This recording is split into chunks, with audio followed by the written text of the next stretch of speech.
Good evening. Welcome to Game 4 of the high school football season. Tonight, your Monroe Central Seminoles are in Noble County at the Noble County Fairgrounds opposing the Caldwell Redskins. Both teams come into this game with records of 1 win, 2 losses. Both teams losing in the closing moments last week. And we'll be right back in just a moment. We'll have the opening kickoff. Emergencies happen 24 hours a day. When seconds count and options matter, you need access to a facility close to home. An emergency room in a hospital with a direct link to Ohio State University medical specialists. Doctors and nurses there for you 24 hours a day. The emergency services at Barnesville Hospital are ready when seconds count. What option will you choose? Urgent care with limited hours or 24-hour care from an accredited hospital? Barnesville Hospital Emergency Services. Most financial institutions like to talk about how big and strong they are. At Ohio Valley Community Credit Union, we'll show you just how big.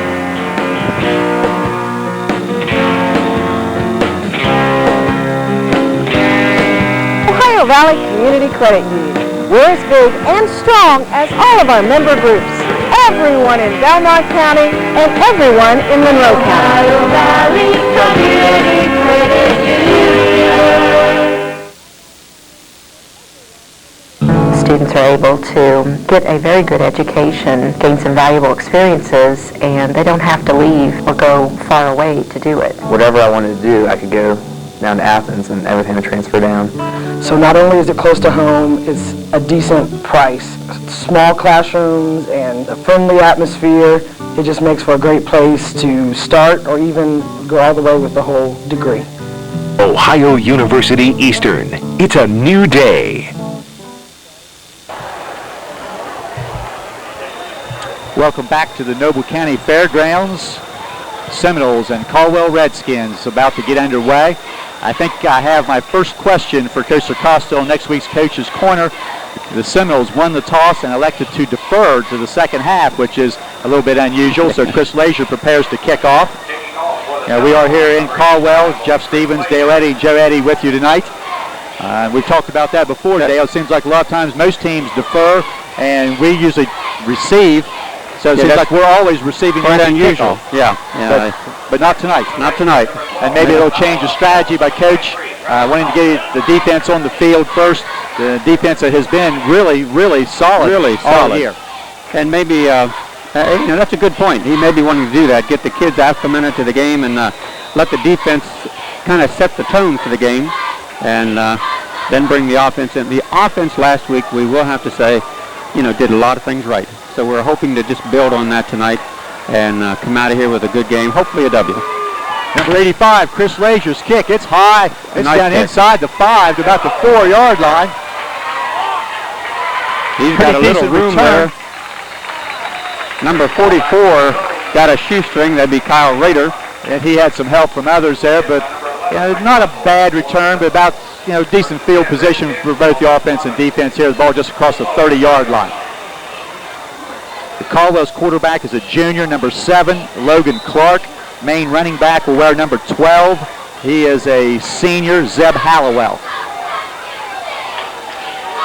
Seminoles in their usual 5-man front with 4 linebackers. A little bit different look here in the early going. A 5-4 defense. There's a handoff to number 12, Hallowell. Not much there. Looked like Matt Ishii may have shot a gap and got a piece of him. And then some others, including Mike English, I believe, pick up of a couple of yards. Second down and 8.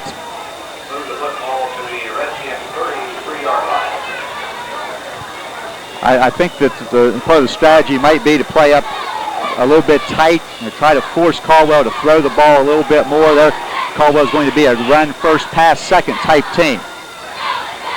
They'll give the ball man through. That's their fullback, number 21, Derek Hessen. Habig and 77, Mike English. No gain. I had the number, I knew the name, just couldn't put the direction. Okay, third down and 8. Seminoles bench will be on the area immediately below us here on the racetrack side here at the fairground. They have the flanker wide right. They'll fake, Looking. roll to the right. The quarterback wants to keep the Gonna ball have some in pressure. pressure. He'll He break one bypasses tackle, one. breaks another tackle, still giving ground. Here's Matt Ishii with an open field tackle, and all that's going to result in a loss of a couple yards, 4th down and 10. A lot of chasing the quarterback around, and Ishii finally closed and made the tackle. We have a Seminole down near the middle of the field.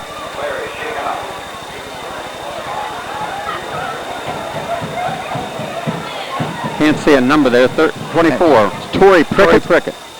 And he must have got hit on a block there as he pursued the play across field. And he'll have to come out for a play. Mike Russell will take his place, number 11.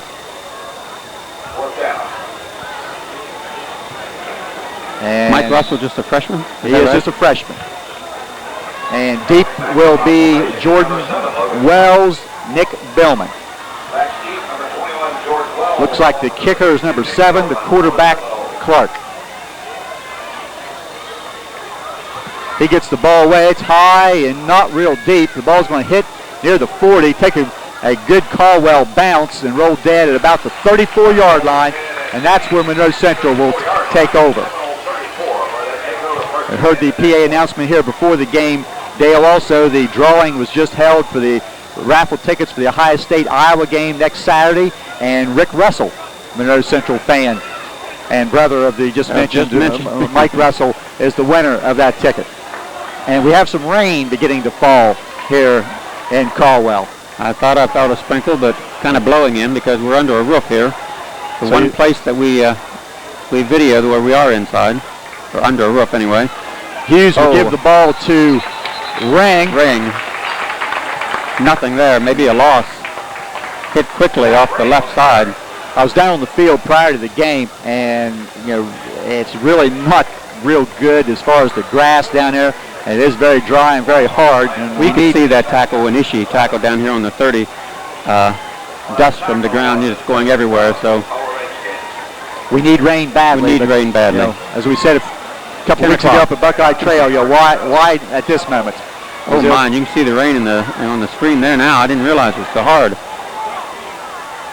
Motion man is Wells. Will toss right to Ring. Big attack back. Zach Ring, first down across the 45, 48-yard line. And the nicest thing there, somebody grabbed his arm as he went through, and he held on to the ball, which would have little trouble with that in the last few weeks. Not just Ring, but nice gainer there, first down. And that has to make Zach Ring feel good as he's had a tough time getting some open running area here during the early stages here. He gets 15 yards in the game's first down.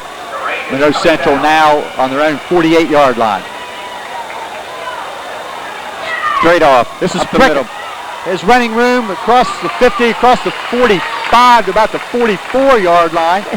Torrey Prickett's first carry has 8 yards. And I'd like to announce to everybody that Gary Calder is in the house. He's wet, but he's here. Yeah. Jerry Calder makes a very good decision. Protect the cameras. If we're under roof, why am I getting wet standing here? 2nd down and 2.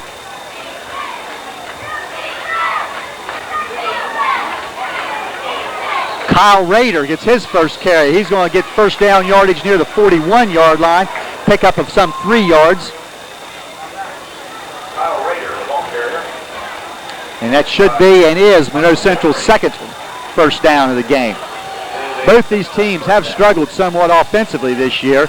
And talking to some Caldwell people here beforehand who state that their team, has really struggled to score points. Getting that first score in the game could be huge, as it is any game, but especially on night when it starts to rain, you'd like to get that early lead. Now our cords are all going to be tangled up, and we have about 6 inches to move. Hughes looking for his first throw. Got a man breaking open. He's going to run it.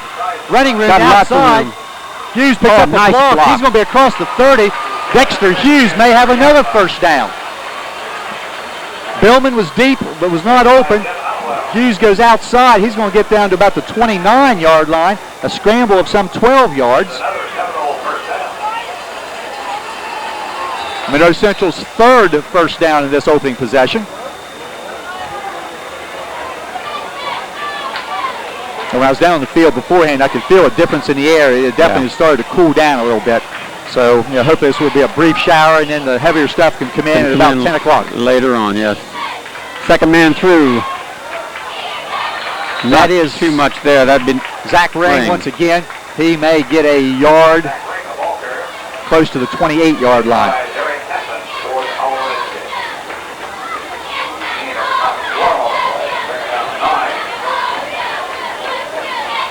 Wells will check in. Still raining lightly, I believe, Dale. It's not quite as hard. Not quite as bad. But as long as it's not a blowing rain, a gentle rain we can probably handle. Line of scrimmage is the 28-yard line. Caldwell territory, 2nd and 9. Wishbone formation. Hughes wants to throw. This time has no time at all. Number 12, Hallowell, will make the play back at the 36-yard line, a loss of about 8 yards. It's like he came in unobstructed. Somebody either missed a block or he did a devil of a good job getting past one. I would say Hallowell probably lined up there at a linebacker spot. It looks like he's the corner on the far side, but he came hard on the blitz and made the sack back at the 36-yard line. Loss of some 8 yards. Now 3rd and about 17. Delay. The Raider bounces away from the tackler. Gets back across the 30. He'll get the yardage back that was lost on the sack to about the 28 or 29-yard line.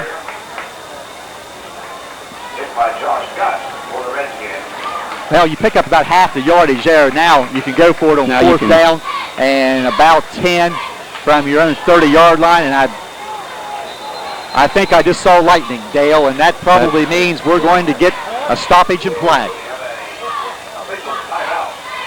So mark that down, 5:55 remaining in the first quarter on your Barnesville Hospital scoreboard.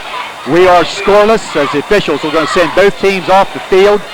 And that means the break will be somewhere in the neighborhood of at least a half an hour. So we'll stop the film here and we'll be right back in just hopefully 1 minute. 1 minute, hopefully. We'll be right back.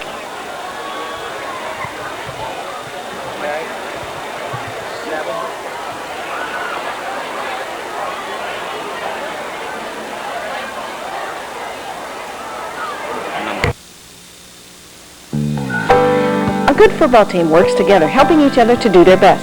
A good insurance agency works together too, showing you the best coverage for you and your family.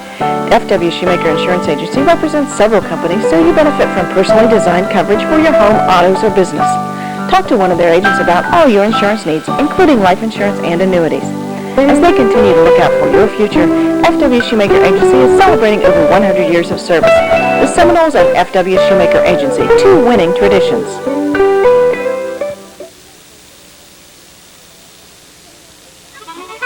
You'll be pleasantly surprised at the clean and beautiful used furniture and appliances at Bob's, like this Hard Rock Maple Dining Room suite at only $5.99, or this 5-piece kitchen set. Like new and antique bed frames, new bedding, and bedroom suites. Plus recliners, tables, dressers, and lots of other items with inventory constantly changing. Appliances are priced to sell. Washers, dryers, refrigerators, stoves, and this upright freezer at only $319. The price is right at Bob's Used Furniture and Appliances.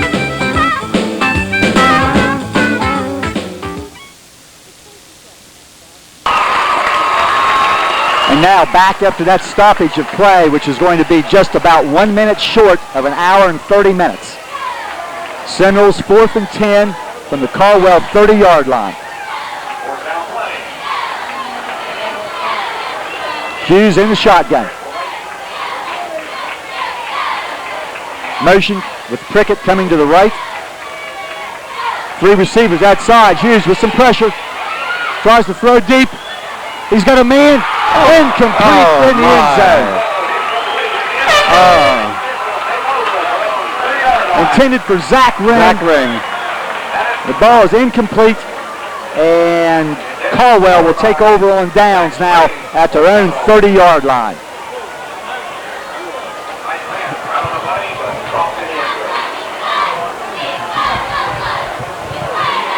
So 5 minutes, 47 seconds now showing on your Barnesville Hospital scoreboard clock. Game is scoreless. Caldwell with their second possession.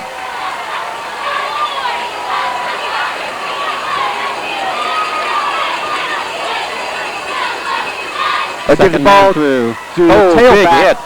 And I think 44 that's Raider. Ball's loose but whistled dead. I think Hallowell was the ball carrier. I believe that was Kyle Raider delivered the hit. He's going to be out to about the 35-yard line. Pickup of some 5 yards. Second down and 5. Play now very near the one bad spot on the field that has no grass, and that dirt has to be pretty sticky right now, even though we didn't get a lot of rain. Ball's loose. Clark fumbles the ball, and now he's going to be swarmed under by a lot of white shirts. I see Knowlton coming off the pile along with Ishii and Raider, among others. That play is going to lose about 6 yards back to the 28-yard line. And third down and some 11 yards to go now. Again, wet football may see quite a bit of that here during the remainder of this game, because the grass would be a little bit wet, even though it may not be real muddy. They'll give it to their fullback, number 21, Hessen, straight ahead. Straight ahead, dive play, not much there. Habig and McConnell. He'll get a couple of yards to the 30, 31-yard line. Bring up a big fourth down, 4th and 11. 4 minutes and 15 seconds remaining. Seems like it's been a long game so far, Coach. Short game for the people watching on Saturday morning here, because that break was only a couple of minutes long, but about an hour and a half for those here. Sure seemed longer here, didn't it? Clark the punt. Caldwell with second possession, both in 3 and out. Line drive kick's going to hit. A couple times. Wells. The ball's still loose. Caldwell's on it. Caldwell's going to get on the football. Wells tried to pick it up and then lost it. Oh, my. It's like number 21, which is Hessen, the running backs, will make the play at the 25-yard line. Seminoles once again with a turnover.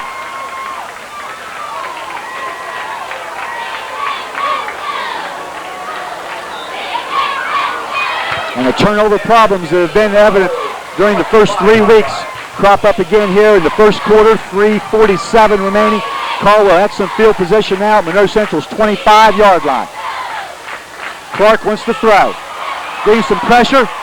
Stephen Habig will pull him down from behind. Loss is going to be back to about the 35. A loss of some 10 yards on that sack.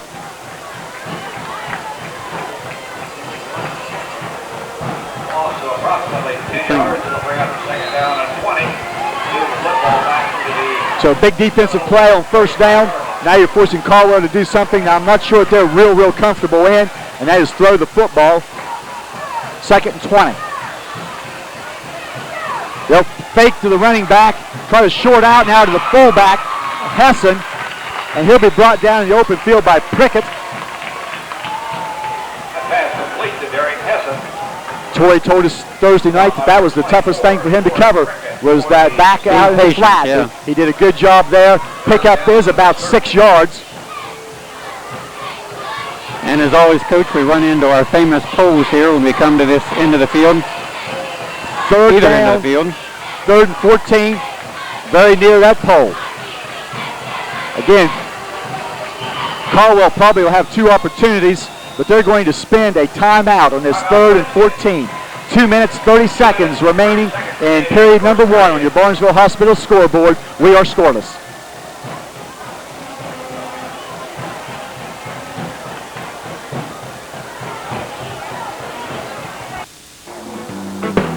If you're around others that smoke, you are at rest. Sitting behind someone who is smoking in a stadium for 3 hours is the same thing as a non-smoker smoking 1 cigarette. Riding in a car with somebody who is smoking with the windows rolled up for 1 hour is the same as a non-smoker smoking 4 cigarettes. And sitting in the non-smoking section of a restaurant is just like smoking 1.5 cigarettes. Your choice leaves us no choice. To learn how to protect yourself and others from secondhand smoke, call Monroe County Tobacco Use Prevention and Control at 472-1677. Would you like to break the tobacco habit?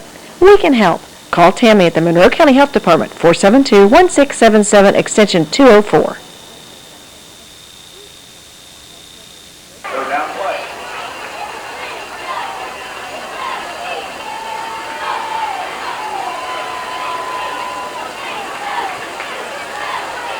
3rd and 14 after that Caldwell timeout. They'll run a reverse, number 23. He'll be brought down on the far side by Raider. Wells also was there. The pickup is short of the first down. Ball carrier was Thompson. He'll get about 4 yards on that carry. 4th and 10. Little play fake, reverse to the wide receiver. Unable to fool the Seminole defense. 4th and 10. Spread out here, looking to pass. Clark straight back, has some pressure, going deep. Not a pretty pass, but the pressure coming, I believe that is Mike English. And he put some pressure on. The pass was long, incomplete. Monroe Central will now take over on downs after the turnover. It doesn't hurt, but it did cost them a little bit of field position. But with 1:43 remaining in the first quarter, Seminoles have the ball back. There you get a shot at the pole that we talked about. Play just a little bit past that. Seminoles in their second possession. Couple nice plays first possession, then some problems. Second man. That's that looks like Prickett. Prickett, 24. It is Prickett. Tory Prickett. He's going to be out near the 34-yard line, pickup of some 9 yards.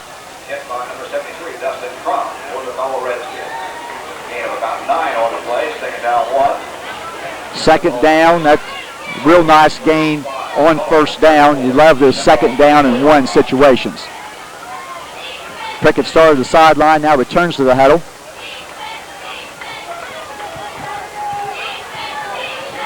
Maybe very near a delay penalty.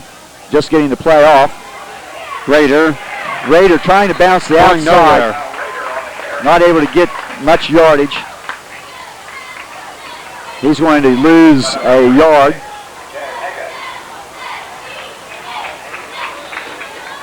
Maybe 2. 3rd and about 3. Need to get across the 35.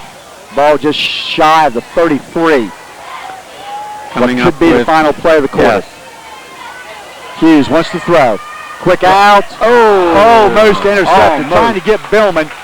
And number 23 is Thompson. And that very near was a bad move and very close to 6 points the other way for Caldwell. There was nothing in front of him but end zone.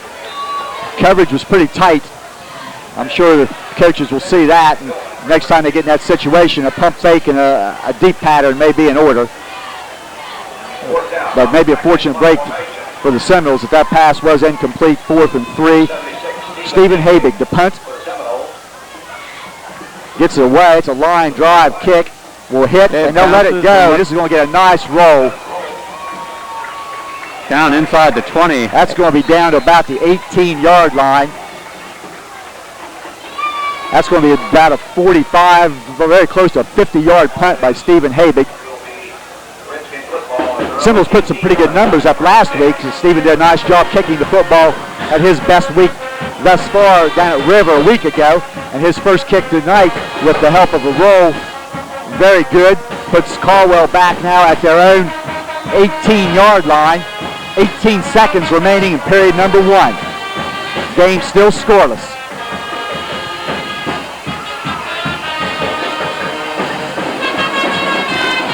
That is Caldwell. Not much there on the right side. That's McConnell's side along with the linebackers. And that will bring us to the end of the first period of play on your Barnesville Hospital scoreboard. Monroe Central 0, Caldwell 0.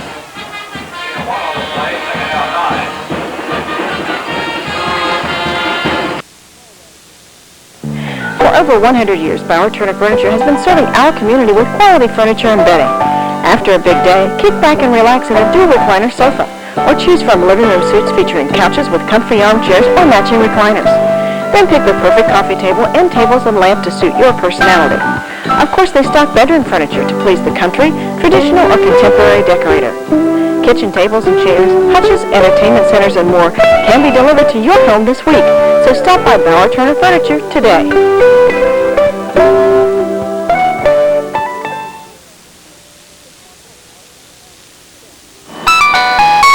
GAP Wireless is your hometown wireless agent.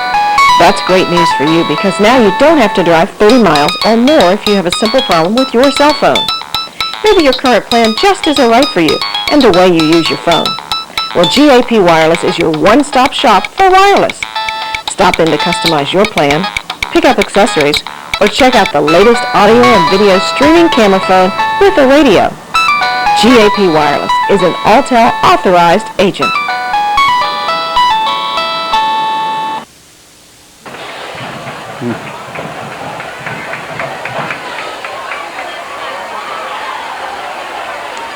We changed ends here to start the second quarter so we could be behind that pole. We just got out from behind it. They'll give straight up the middle. Ball to Howell. Looks like Chris Leisure on the tackle. Short gain out to the 34. About 4 yards on the play. It was on 3rd and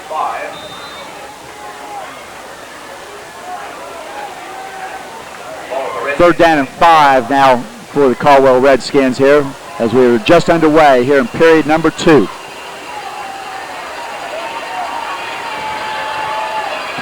They send a receiver wide to the left. Clark will look that way.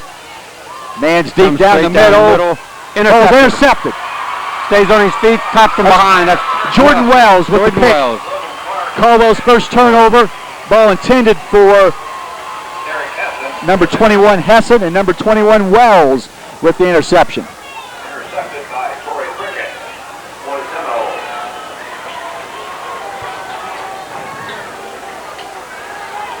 Even though the PA man said Prickett, it was Jordan Wells. Jordan Wells.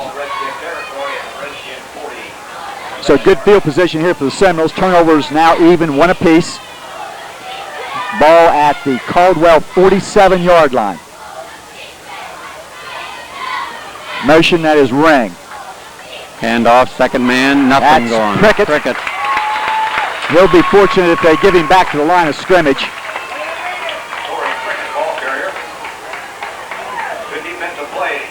And they'll put it back just about the original line of scrimmage, loss of maybe a half a yard.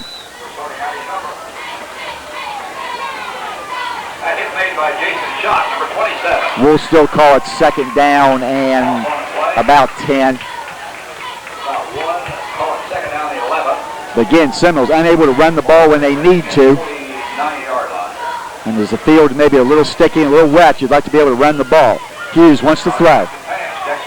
Has some time, slipping around, trying to step up. Now some running room to get back across the line of scrimmage and pick up maybe 2 or 3 yards.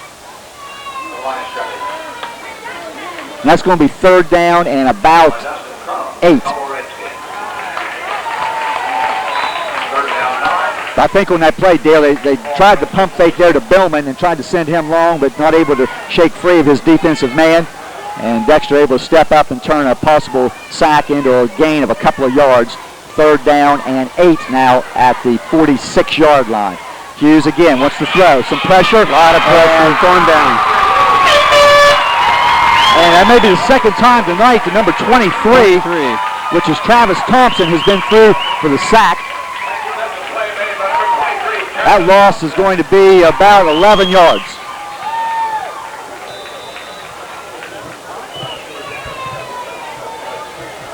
Second time tonight that Hughes has been sacked. And after the Wells interception, Seminoles will be forced to punt the ball away. Habig back at his own 30-yard line. Snap from Skylar Bondi right on the money. Kicks very high. Nice kick back to about the 25. Hesitation from the runner. Not sure where he wants to go. He's hemmed in, trying to get the outside. Picks up a block, but he's going to go down. Raider, Mikey Habig, and I think Ishii were there, but initially downfield, Brandon Ring and Mike English, who forced the runner to not be able to go anywhere and tried to pick his hole, and when he finally did, he didn't have much area to go. too much time to let everybody else down. Seminoles still no first downs since their opening possession, which they netted 3, and no first downs since the lengthy storm delay. Caldwell now at their own 26. They'll give the ball to number 21. Off the left, and when he's nothing there. In there again, I see McConnell. Raider, I believe. Pickup of maybe 2.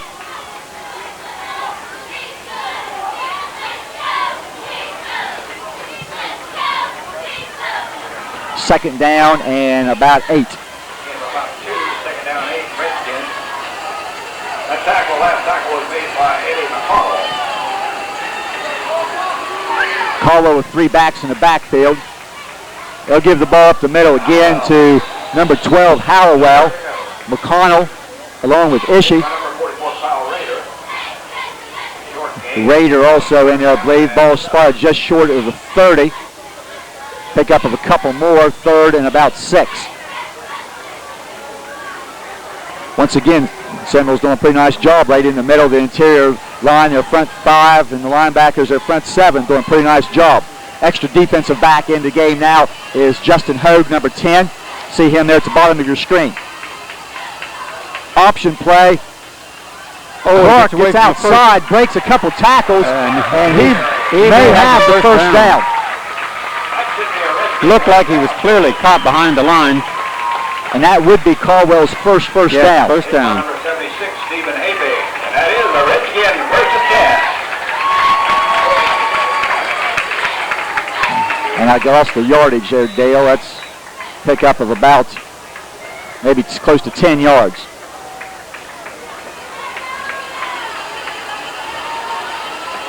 Football is on the Redskin 38. Caldwell again with 2 wideouts and a full-house backfield. Second man through. Again, very hard going right up the middle. That is number 21, Hessen. I see McConnell again getting up along with maybe Raider again at the linebacker spot. Pick up of about a yard.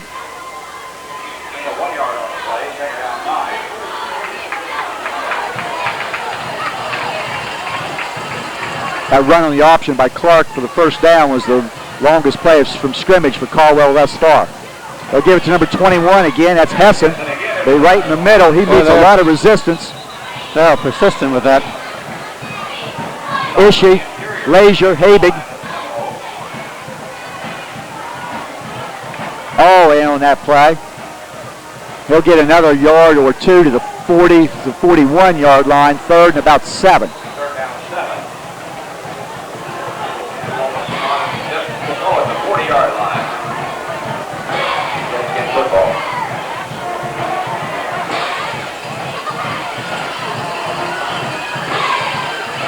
Possible passing situation with last long yardage situation. They ran the ball. Clark wants to throw across the middle, incomplete. Lots of pressure. Intended for number 27. Habig on the pressure on the quarterback. Prickett on the defense there. The intended receiver was Jason Schott, but Torrey Prickett right there to make the play. Caldwell will be forced to punt the ball away now on 4th and 7. We're already down to 6:10 remaining in the first half. The biggest deal is no score either way here. And there is no score. The 2 teams that have struggled offensively are struggling once again. Clark takes a snap. Pressure. Very close to. And we're going to get a running into the kicker call. The ball will roll dead back near the 10-yard line. But I believe that is going to result, and that may very well be the 15 yards. For the second time in 2 weeks, the running into the kicker call is costly, and it is a 15-yard personal foul running into the kicker, and that will give Caldwell a first down.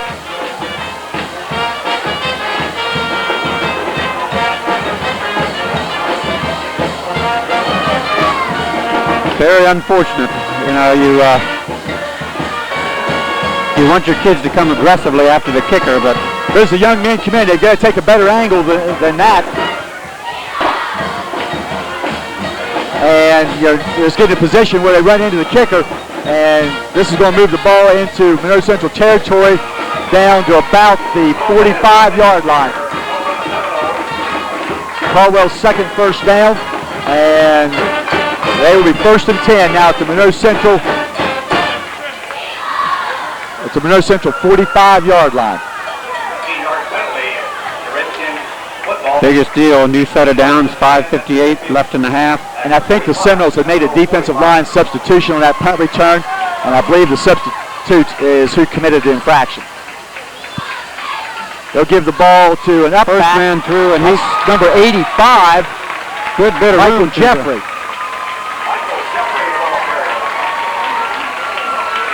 Normally a tight end lining up the fullback spot. He comes through and picks up some 7 yards. I saw in the last possession that they lined up number 85 at the fullback spot for extra blocking. They decided to give him the ball, and it pays off for the Caldwell Redskins. Second man through. This will be number 20. First down, I believe. Depending That's on number the 12, placement. Hallowell. Yeah, it should be easy first down. He's going to have the first down.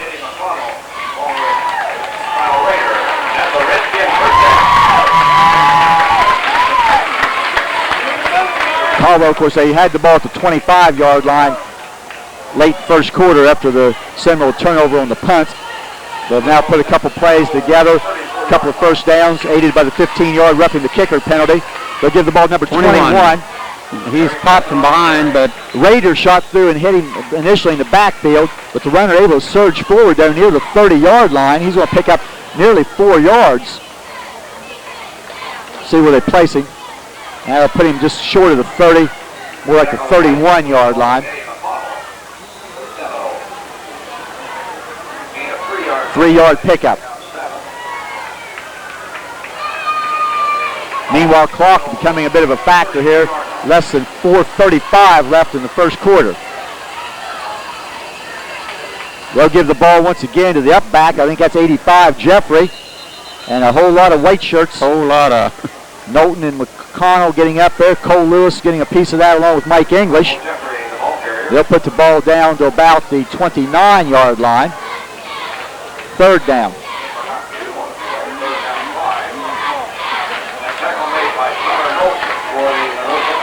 Third down, and they'll call it about 5. Ball just about the 29-yard line. Again in position on the field with Caldwell. Will be able to have 2 downs to make the first down. Yeah, they'll. Again, 3 backs behind their quarterback. Whistles, that comes from the back judge. And we know what that means. We know what that is. Delay a game, Caldwell. I believe that's their first penalty. So a big 5 yards for the Monroe Central defense to take it back now to about 3rd and 10 at about the 34-yard line. When the teams get down close where they think about scoring, that 5-yard penalty can make a big difference. Big difference. And hopefully a big advantage here to Seminole defense. Clark wants to throw. He's going deep. Ball's knocked down. Ball's knocked away. Hogue and Wells are there, intended for Hallowell. 4th and 10. But pretty good job of double coverage there by Justin Hogue and Jordan Wells. We'll see what Caldwell now will do. Seminoles changing some personnel, expecting a punt from the 34-yard line. Looks like they're lining up to do it. They are lining up Number the punt. 7's back. It kind of surprises me. The quarterback is the punter, but it is 4th and 10. 4th and 10, yeah. And I guess at the 35-yard line.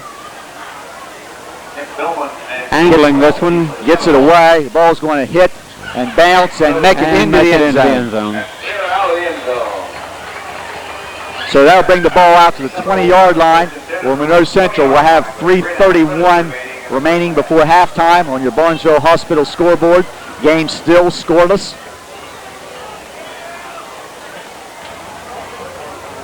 Seminoles, after a good opening possession, not able to do much after the 90-minute storm delay.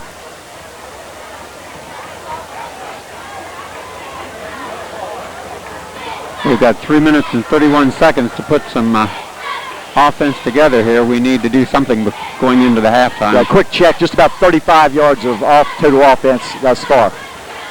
Second man trying to get around the corner. That's Prickett, I believe. Had the man holding on to the shirt, surged forward, get about a yard.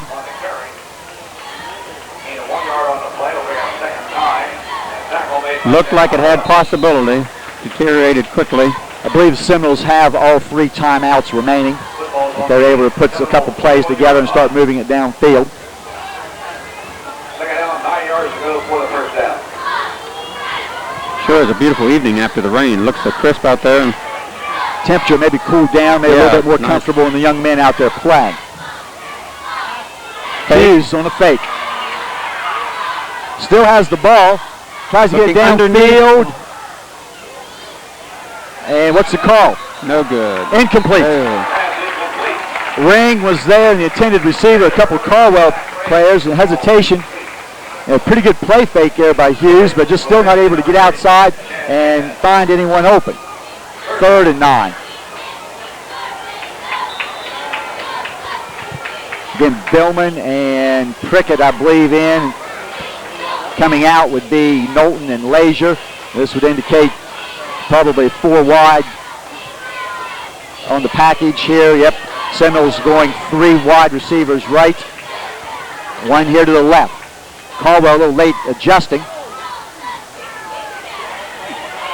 Try to get the ball to Rader on the draw. This is going to lose yardage back to the 15, maybe the 14-yard line. Loss of about 6 yards. 2 minutes and 20 seconds coming up on. We're going to have to give the ball up here. Getting the ball at the 15-yard line.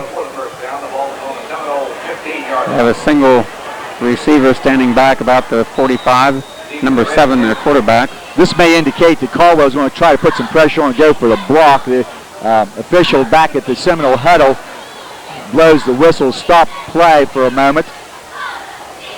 Not sure what that's all about. And now goes back and restarts the clock. Habig standing back at about his own 2-yard line. Snaps a little low. He's able to get it away. Good job by Habig. That's a good kick. Caldwell's going to let it hit and bounce. It will go nowhere. Seminoles will down the ball. That's Matt Ishii picking up right about the 41-yard line. Snap was a little low. Habig able to scoop it and still get the kick away. Job. But Caldwell's going to have nice field position. 1:53 and 2 timeouts. He did have some pressure coming, but he kept his composure. Scooped the ball up and kicked it away, and not a bad kick.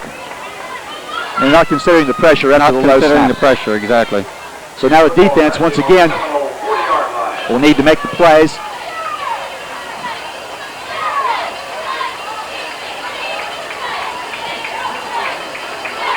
Caldwell kind of will spread the field, and it looks like they had some problem with personnel, and they'll spend a timeout.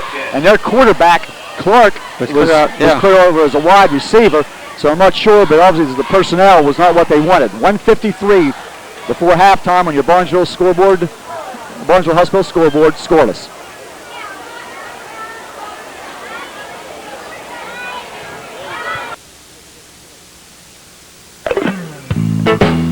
Be a winner.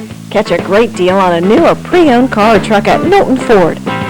Look at the selection in the lot or let them use their locator service to find exactly what you want. Knowltons have served Monroe County with quality Ford parts and service for 4 generations. And there's still a Home Light dealer offering sales, service, and parts. So why not let Mike help you reach your goal when it comes to your next vehicle? Be a winner. Shop Knowlton Ford.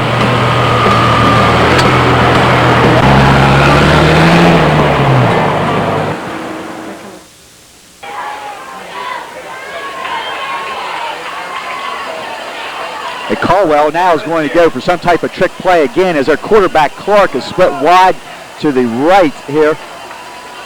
Number 21 Hessen is going to run the quarterback draw, takes a direct snap before he's brought down. Rader along with maybe Prickett. Pickup of some 6 yards. Same formation. They'll give the ball to the fullback, number 85, Jeffrey. He'll meet a lot of resistance. English among the tacklers. Clock still running. Short gain. Couple yards. 3rd and 3. Clock still running, 1:10. Hessen will try to get up the middle. He'll have nowhere to go. McConnell had him by the feet and covered by Habig. Fake to the big guy and then just... I think he's going to lose a yard maybe on that play.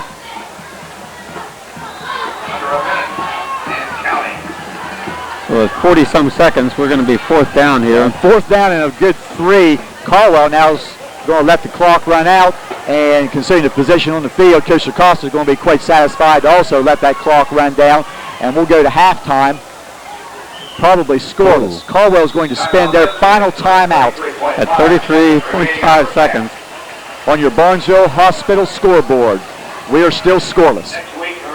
Yeah, Coach, I don't know. This is a...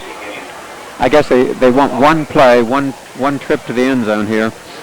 I was a little surprised at their lineup, sending the quarterback out to a receiver position and then simply just running a dive play. You know, that kind of a sneak up the middle both times, all three times. Yeah, not sure what some of their personnel and some things are there. You know, Caldwell under new coaching staff this year. A young man named Chad Kaufman, who's spent the last few years living in Texas, coaching football down there. He's a Fort Fry graduate and has taken the job here as the head coach of Caldwell, and from all indications from the people here has gotten along superbly, and their young men really like him well and getting along well. So, but there's going to some different formations of what we've seen. Yeah. Now, at 35.5, 33.5, they'll again split their quarterback, Clark, out as a wide receiver. Bottom of your screen. He'll snap it to Hessen. He wants a lot of pressure. Incomplete. He got some pressure. He got a lot of pressure there. I think Knowlton and McConnell, I believe, the white jerseys are starting to be real tough to make out, Dale. They were hard to see early, and now they're getting real bad. So Monroe Central will take the ball now at their own 33-yard line with 29 seconds left. Now they do still have timeouts remaining, so what they decide to do will probably depend on what this first down play does. Caldwell with 2 defensive backs real deep. Raider gets the ball forward to the 34-yard line, and we're going to take it to halftime. On your Barnesville Hospital scoreboard, we have played, well, let's wait here. There's still 15 seconds left, but I think Monroe Central will stay in the huddle.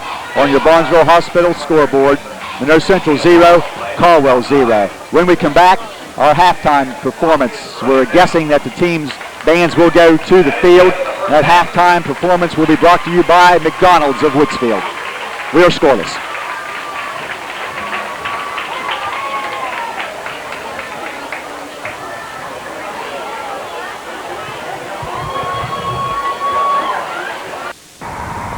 Monroe Family Health Center is and always has been a part of your community. For almost 30 years, Monroe Family Health Center has been providing excellence in comprehensive health care in Monroe County.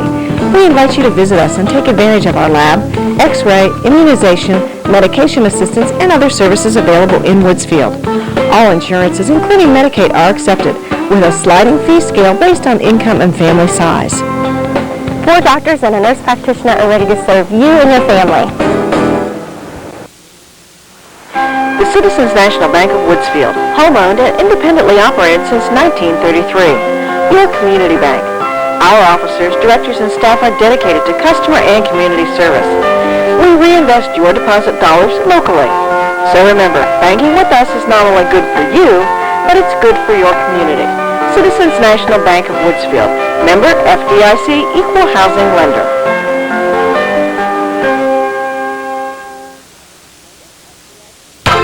No matter what size you are, maybe it's time to transform your physique. For your convenience, Transforming Physiques is open all day, 8 a.m. to 8 p.m., Monday through Thursday, Fridays till 7, and Saturday 9 to 3.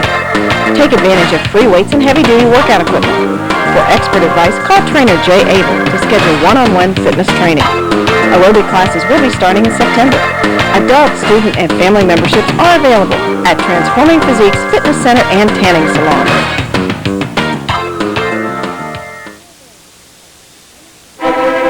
McDonald's of Woodsfield is not just great food and lots of fun, it's a vital part of our community. Perla and Dell believe in supporting our kids. That's why McDonald's is proud to be the exclusive halftime sponsor for the Monroe Central Seminoles. And proud to offer 24-hour drive-thru service. McDonald's food whenever you're hungry. This is the receiver of the Woodsfield Redskins, and I'm loving it. Stop by and try McDonald's latest chicken premium sandwiches. We're loving it. So before or after the big game, celebrate at McDonald's.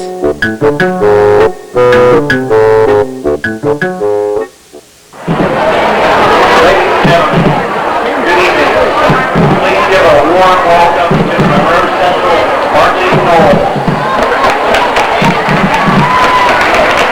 The Noles are under the direction of David McCann and Bill Commander and Edward.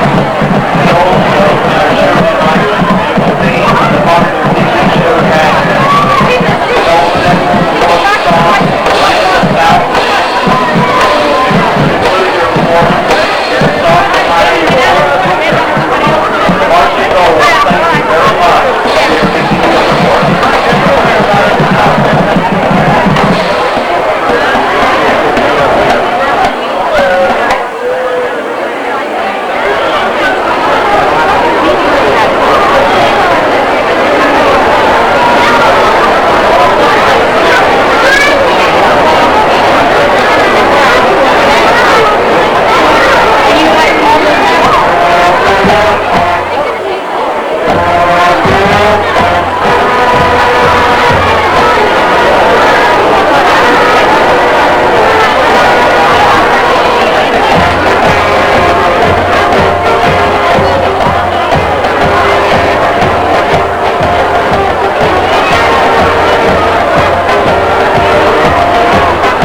Lions of Woodsfield is not just great food and lots of fun, it's a vital part of our community.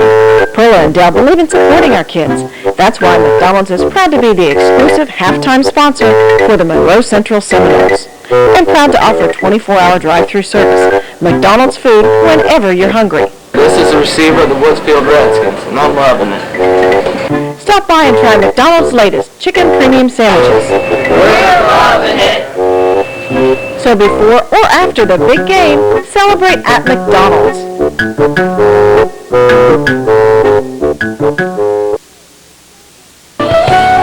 Dr. Jay Seidler and nurse practitioner Carol Shoemaker and the staff of Marietta Healthcare Physicians want to take this opportunity to thank all of their patients for your continued support over the past several years.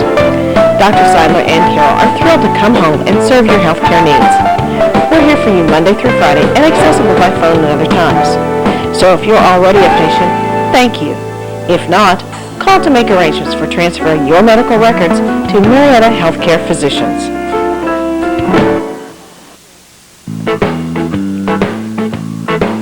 Why buy it and store it when you can just ask Woodsfield True Value for the tools and equipment you need for your next project? Rent that auger, log splitter, 40-foot extension ladder, or pressure washer just in time for fall chores. If you need earth-moving equipment, hand tools, party supplies, lawn and garden tools, or stuff for automotive care, concrete work, plumbing, and so much more, help is just around the corner at Just Ask Rental, Woodsfield True Value.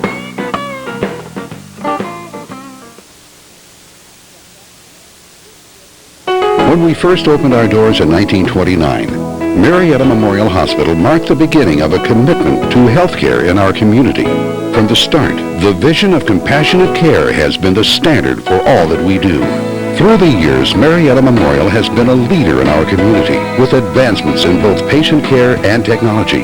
As we celebrate our 75th anniversary, we continue that commitment, working to make a measurable difference in the health of the community where we live and work. You'll be pleasantly surprised at the clean and beautiful used furniture and appliances at Bob's, like this Hard Rock Maple Dining Room suite at only $5.99, or this 5-piece kitchen set. Like new and antique bed frames, new bedding, and bedroom suits. Plus recliners, tables, dressers, and lots of other items with inventory constantly changing. Appliances are priced to sell. Washers, dryers, refrigerators, stoves, and this upright freezer at only $319. The price is right at Bob's Used Furniture and Appliances.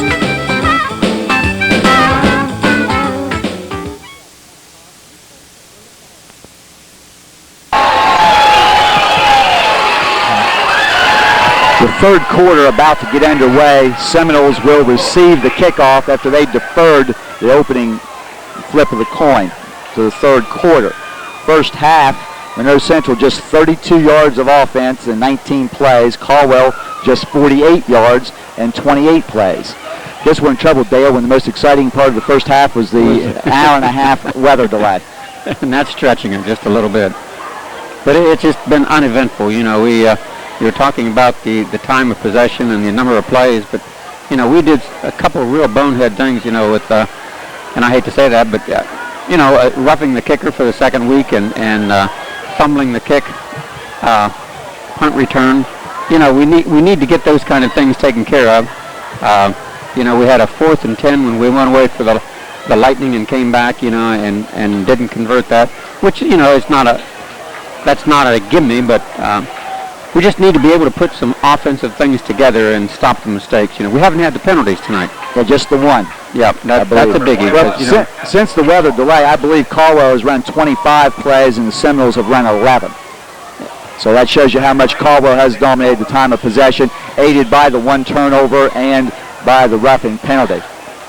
Deep for Monroe Central will be Wells, Ring, and Billman.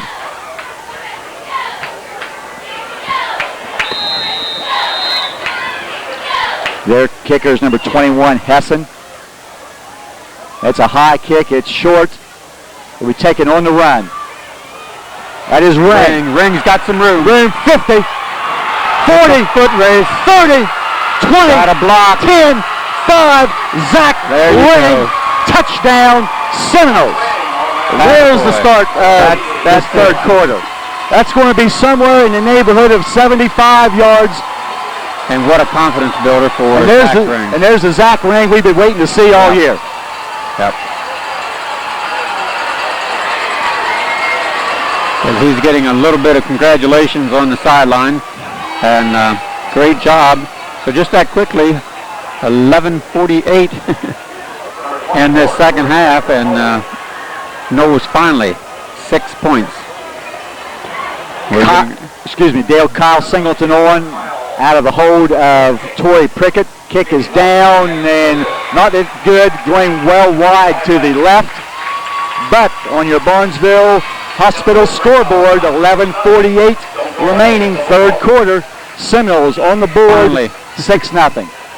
Finally, Coach. And every game this year, now 4 games in a row, we have had some type of a kick return. And you were just talking about, this game could come down to some kind of special teams. And that's exactly what. Guy over there. Did you call that, Coach? Yeah, Coach, I don't want to say much here, but Coach Shoemaker seems to be very, very happy over there. I mean, he must have called that play. Maybe he called that. He probably at halftime he probably said, let's return the kickoff for a touchdown. As I started to say, that is the 4th game in a row that we have seen a kick return for a touchdown. Bellman at Buckeye Trail. Yeah. Unfortunately, 2 against us, 1 each in the Shadyside and River games, and now Ring with a kickoff return. I didn't see the exact yardage, but it's going to be somewhere around 75 yards. I guess the yardage isn't important. It's the 6 points on the board that is. Now you've got to come down with good kickoff coverage of your own and not allow the Redskins to return the favor. Back deep, number 23, Travis Thompson, number 12, Jeff Caldwell for the Redskins.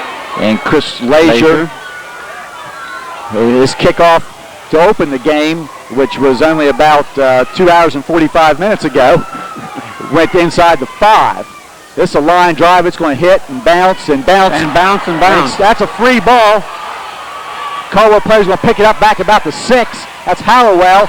And he gets a hard hit. That is Marta Stevens on the tackle. Back at the 13-yard line. Ball hitting the ground, this very hard ground, bouncing high. And the kick coverage, you always kind of worry when something odd happens like that you're going to get out of your lanes, but Seminoles able to stay there, and Marta Stevens able to make the tackle and kickoff coverage. Puts Caldwell in a hole here to start. And now the defense, who has been strong always, if they can step up now and get the ball back quickly. They'll go with their quarterback Clark back under center. He'll try to get to the outside, and he'll be brought down. Habig carries him down. I think either Prickett or Rader had a hold of him initially, then finished off by Stephen Habig. That's going to be a loss of a couple of yards back to about the 11. Tackle made by Stephen Habig for Seminoles.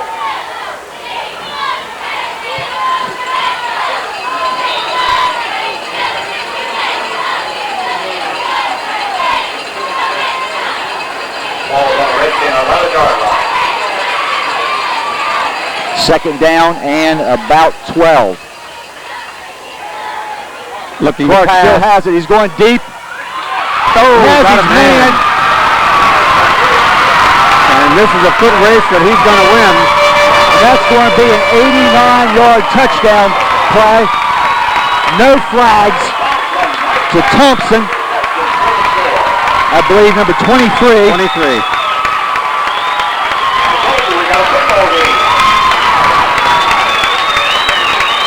Well, I tell you, just like that, we've had a lot of things happen. Oh, my. One good, one bad, and now a big extra point attempt. And just when you think things are going really well for your defense, then one big play, Clark hitting his wide receiver, Thompson, who is their leading receiver. And once the defensive back committed to the ball and didn't make the play, it was off to the races, and no one was going to catch the Caldwell receiver. They'll now have a hold of number 12, Hallowell. This will be the running back, number 21, Hessen, who has kicked a field goal this year to try the extra point. He's going to Caldwell will call time. So at 10:46,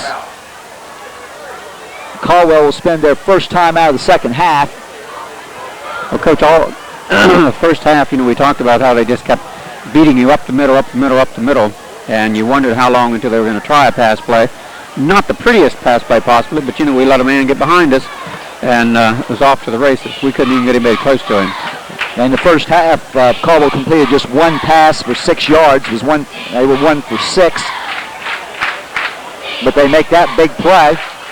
Now the extra point becomes a big factor, that we missed, as all the little things do in ball games. Well, you would hope that this early indication is such that the offensive scoring will pick up. Hopefully. Special teams play by Monroe Central, big pass play, catch and run by Caldwell. So they'll come back now onto the field. Seminoles back out. We need to make a stop here and stop this point and keep the game tied.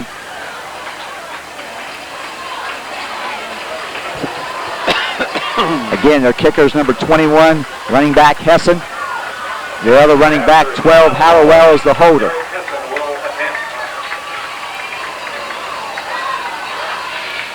Snap is down, kicks up, looks good and is good.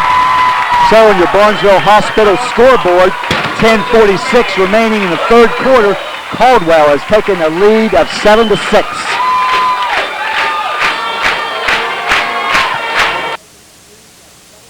The Woodsfield Clinic, a division of Wheeling Hospital, opened recently with familiar and friendly faces in the office. Joan and Janie know our area and many of the patients, which is a huge asset to the clinic. Dr. Charles D'Annunzio brings 30 years of healthcare experience and is focused on the needs of a rural practice. The Woodsfield Clinic will be expanding to 5 days a week starting September 6th to meet community needs. We are here because you ask us to be. A division of Wheeling Hospital, finding solutions, serving with care.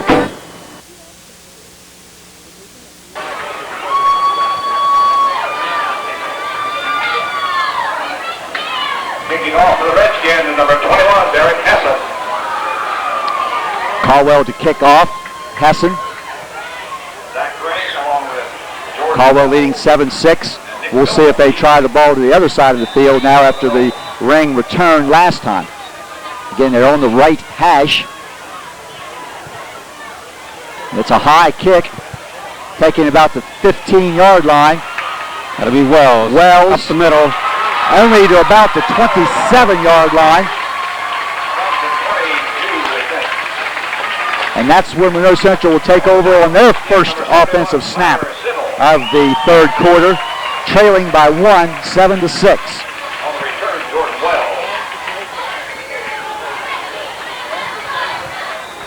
And we'll see what type of adjustments have been able to be made during the halftime. The bottom line, Dale, it comes out once again, is the Seminoles have just got to find a way to run the football successfully. Well, and consistency, I think, is the key word. 32 yards of offense the first half, all on the ground. Second man. Nice move. That'll be Ring. Zach Ring running with some more confidence now. Gets out to the 35-yard line. Pickup of about 8 yards. Second and 2. Second down at about 2. Ball on the Seminole 35-yard line. We've still got over 10 minutes in this third quarter.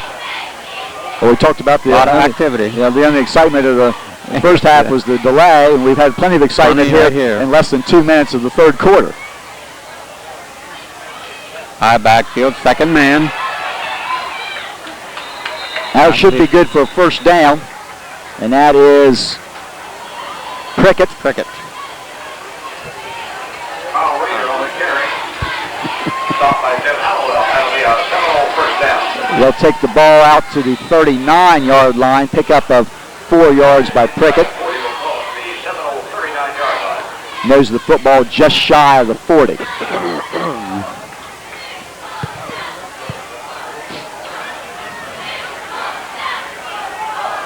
Again, double tight end, wing back, toss. Raider was met immediately. He lowered his head and picked up a couple. I'm sorry, Prickett. It will be Prickett. Yes. He'll get out to about the 43-yard line, pickup of near Let's call it near 4 yards.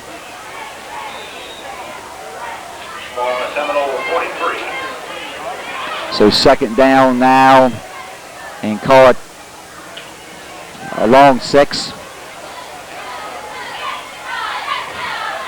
Again, I formation this time in the backfield with motion. Oh, that will be Ring to the 45-yard line. He'll get a couple more yards, and very near Dale there to the motion man, Torrey Prickett, turning upfield too soon. Yeah, I thought at the time that stopped there by number 56, if I saw it right, Chris Tiplett. 3rd and 4. Seminoles need to get out very near the 50-yard line now, so about 4.5. Trailing by 1 point.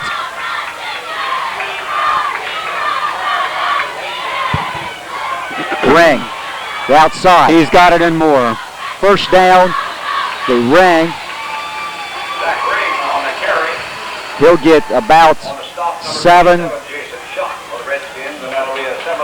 near 8 yards for Ring, and another first down. Nothing fancy, but just a nice run on the left side. That takes the Pretty ball. good blocking. And takes the ball into Caldwell territory. As we said, you know, combination of different reasons why the team has not been able to run the ball as effectively as they want to. And Coach mentioned Thursday night, needing and wanting to get to that 100-yard rushing mark as a team. This is Ring. Trying to get outside. He'll get short yardage just across the 45. 2, maybe 3 yards. They'll put him down right on the 45. Caldwell pursuing to the ball pretty well there. It looks like there's an opening, and it quickly collapses. And in talking to some different coaches, and Coach Costa having talked to some different coaches, everybody's been real impressed with how hard the Caldwell kids have played, and the improvement that they have shown. Oh, look at this. Nothing there. In the backfield, 27. That's going to be Prickett, and he's going to lose a yard. Jason Schott got to Prickett just about as quickly as the ball was there. And one play with no yardage puts you in now a 3rd and long yardage situation, 3rd and 8. And from this position on the field, all likelihood that Seminoles will spread the field and put Hughes in the shotgun, and that is the case. He has Rader beside him. 2 receivers to the right and 2 to the left. Seminoles are yet to complete a pass. Give the ball to Rader on the inside trap, and it'll lose a couple more yards. On 4th down. And the Seminoles, after a couple first downs, will be forced to kick the ball away. Nearing the midway point in period number 3. 7-6 Caldwell. Back deep for the Skins. Travis Thompson.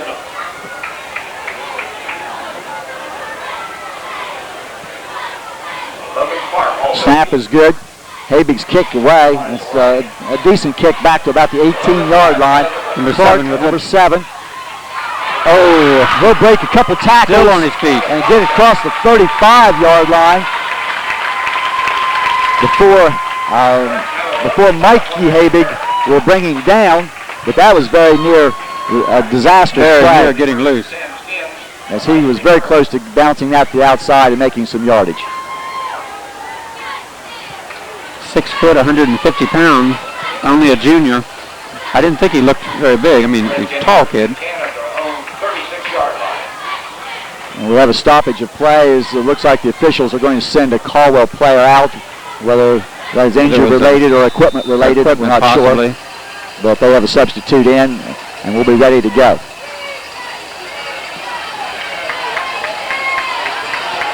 Caldwell, they're working on equipment over there on the sideline for Caldwell now with their first offensive play since they took the lead.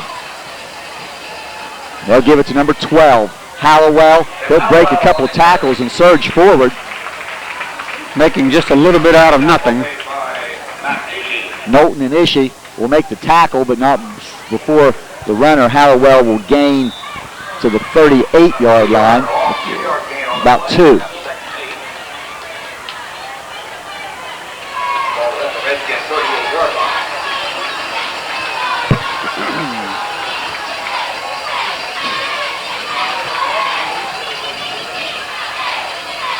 He'll give the ball to number 12. Again, he'll fumble the football. And I believe Caldwell's back on it. Wait. Yes. Looks like, as a matter of fact, the ball carrier, Hallowell himself, may have gotten back on the football. A short gain of maybe a yard. Third down, about 7. And when things aren't going well, it seems like those balls just never bounce your way. Yes. And we saw that last week a couple of times where we lost a couple fumbles, and River fumbled late, and the ball laid on the ground there, but we just couldn't get on it.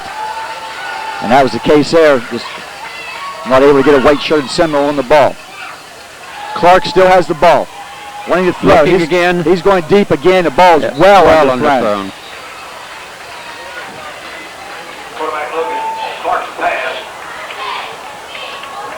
And he will get this back in fairly good field position here, but 4 minutes, 46 seconds remaining in the third quarter. It kind of looked like maybe Clark didn't have a real good grip on the ball as he tried to roll to the outside. But you wonder what the dampness is doing to it. I don't know. Well, not only the earlier rain, but now we've got just a little bit of haze and fog has moved in. I'm sure the grass has to be quite wet. Clark is in punt formation. The kick is not a good one. It's going to bounce and go near the out of bounds line. It's going to turn into a good kick because it's not going to go out of bounds. It's going to roll dead, third down at about the 26-yard line. So what really was not a good kick off his foot. Did not look pretty at all. Just in the right spot and able to scoot downfield. But very wisely, we just got out of the way of that one. But not as good a field position as what we had hoped. Seminoles now take over at their own 26.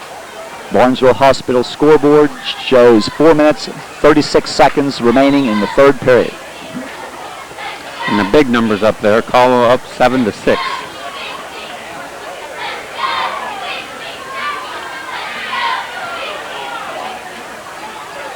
Hughes will go under center.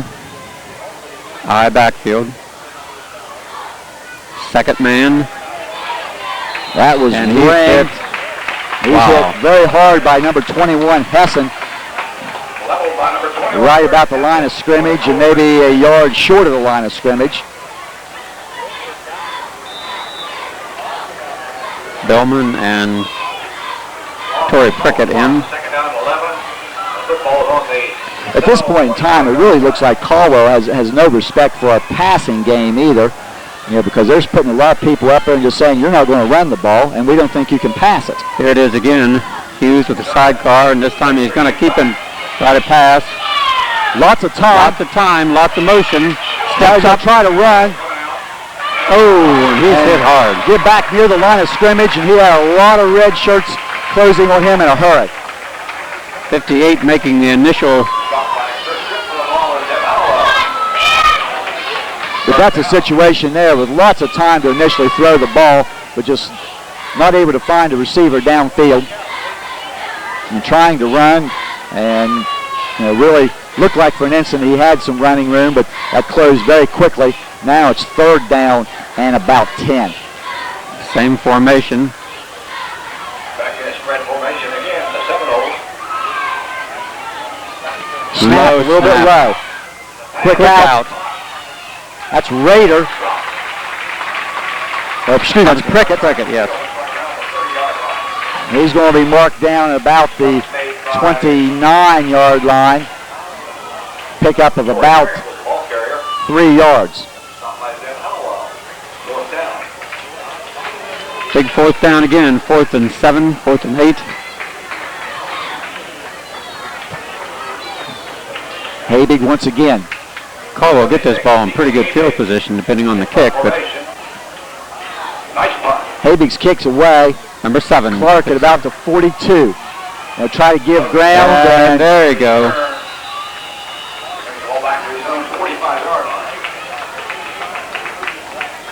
Prickett.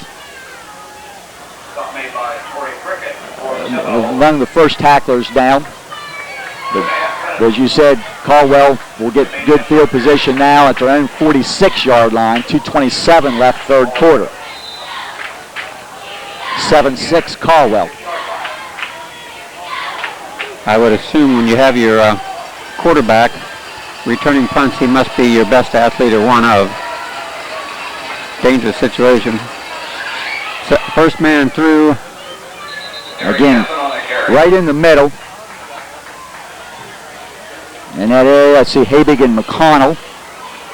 Pickup of about 2.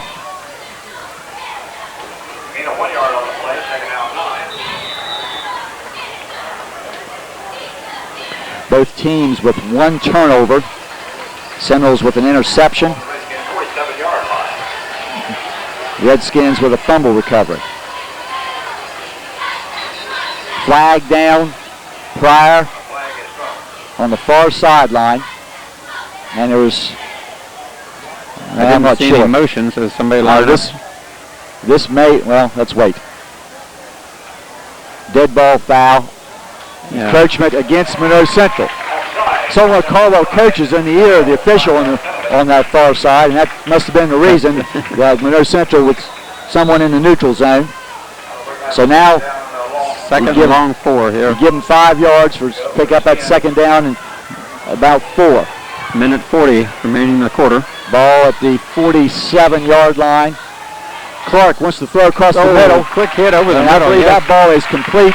Yes, it is. 85. Cole Lewis on the tackle of Michael Jeffrey. He's going to pick up some 7 yards. That's a Redskin first down.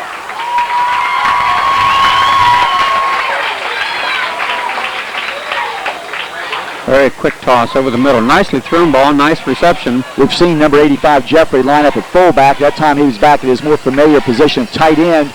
Just released off the line and a real quick hit. And first down pickup of about 7 yards. Caldwell now at the 40-yard line. This is 21. Hessen running hard. He's going to have about 3 yards down inside the 40 to the 37. And we've got a flag. This is a late flag. Must have been said in the middle of that melee. And that's, now let's wait and see. But it looks like Caldwell may be walking backwards in their huddle. So the officials are together. 4 officials are talking about making sure they get the distance right. And whether that is a live ball or dead ball call. Matter of fact, I think all 5 officials in there. We'll get over and he'll signal to the other side of the field, not the press box side, but it's an unsportsmanlike conduct call. And that is a dead ball signal against Caldwell. So the play probably should count. It should make it second down now and better than 20s. They'll take it back to the 49-yard line. We think personal foul called on the Redskins. Make an explanation to the far side. The official keeps making signals to the far side where the scoreboard is, and not to the side where the crowd and the PA announcer is located. So that takes the ball back about second and 20. Down 20 yards goes for the spin. Just over a minute, big field strike. I say it is second down. The down counts on the last play. Clark, the fake. Clark again. He's going to try to turn up and run. And another late flag, and 2 flags, and that's going to be a defensive penalty, I'm quite sure. Tackle made by Habig made the tackle. The stop is after no gain. Talking to Monroe Central.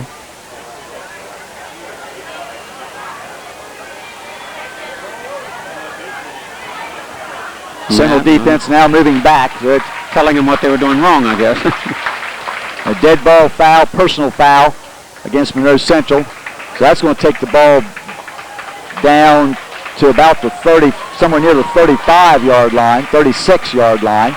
penalty is on the Seminoles. Now they signaled dead ball, so we'll see what the down will be. We'll get a stoppage of play by the officials. Official timeout.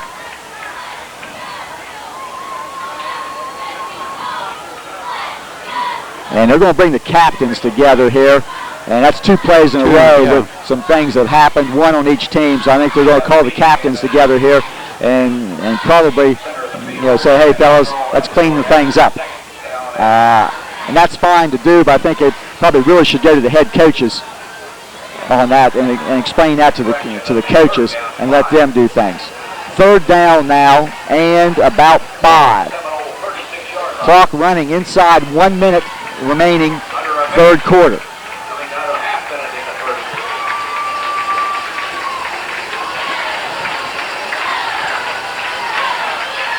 Clark on the reverse. They'll give the ball number 23, Thompson. He may lose a yard. English and one other one that I did. Raider, I believe. And that's going to lose a yard. Bring up a big 4th down here, 20 seconds. The ball was whistled for play with less than 25 seconds remaining. Caldwell will be able to stay in the huddle if they so choose and let the clock expire, and it looks like that will be the decision they make. And what decision they make on 4th down and 6 from the Monroe Central 37-yard line might be interesting. But we have reached, finally, the end of the 3rd period. On your Barnesville Hospital scoreboard, Caldwell 7, Monroe Central 6.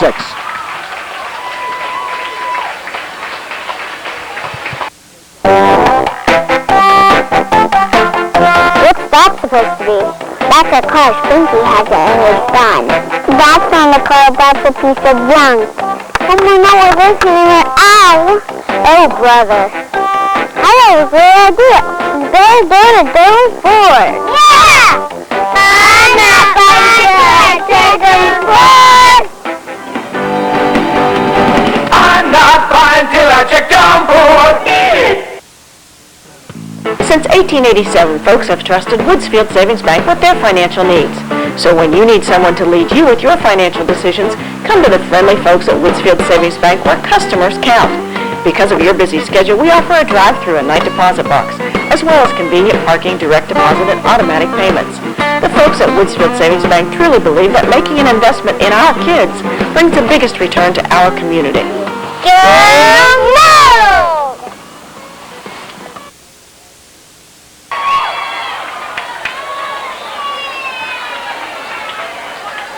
Ready to get the 4th quarter underway on a long night of football. As we look at the clock here, it's just past 10:35 in the evening as we start period number 4. Caldwell punt formation on 4th down and 6.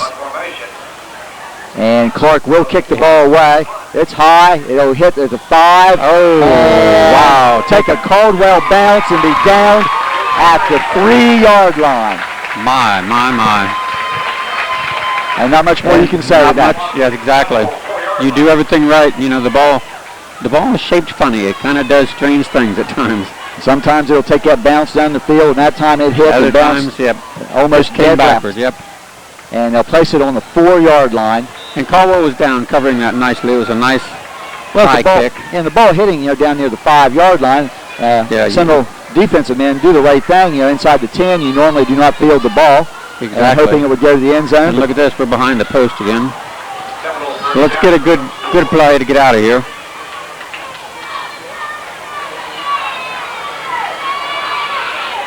Off the right side, I think that's ring. Yeah, I think. That is.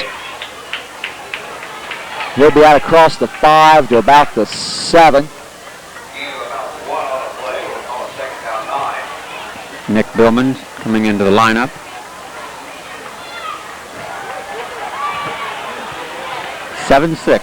When you get into the 4th quarter, though, Dale, sometimes possessions get very sparse, and you have to do something with every one. Yeah, you need to get some positive. Looking to pass. Hughes wants to throw. Man. Oh, just out over of the fingertip. Trying to hit Billman.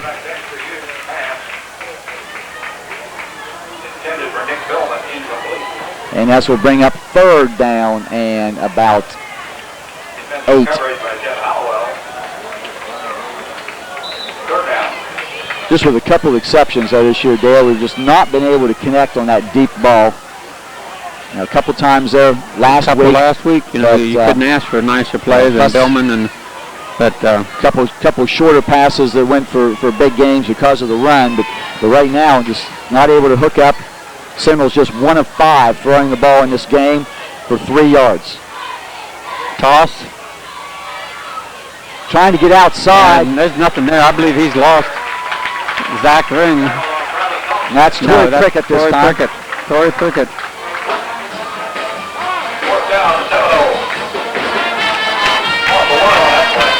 That is going to lose a yard. So we're going to have Havig again with his back against the wall here, kicking this away. And they're going to get it in tremendous field position.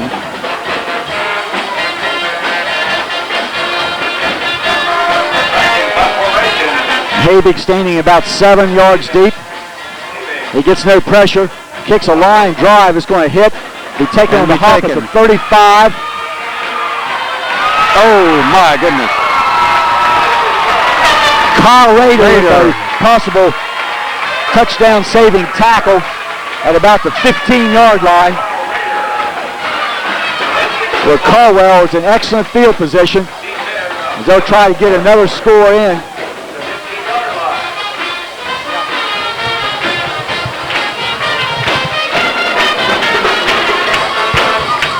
This is a very hard-playing and very scrappy Caldwell team that's made the most of their opportunities with a 1-point lead. And now they have their best field position offensively at the 15-yard line. 21 off the left side. Nice hole. He'll get a couple, maybe 3 yards.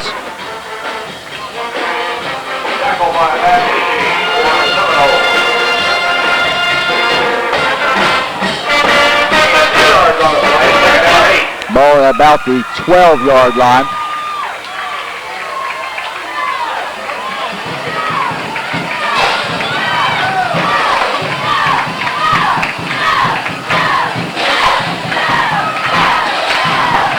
They'll fake. He's got a lot of trouble there. That's Knowlton on top of Clark. Looked like they missed a handoff or something. And that's loss going to be all the way back at the 19-yard line. Loss of about 7.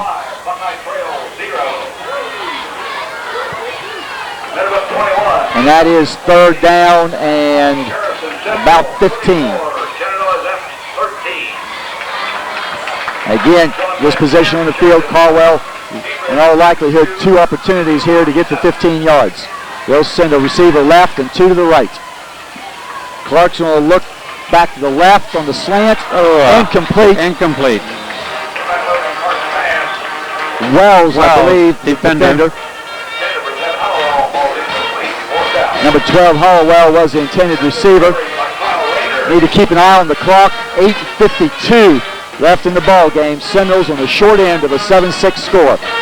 Caldwell now 4th down and 15 from their own 20.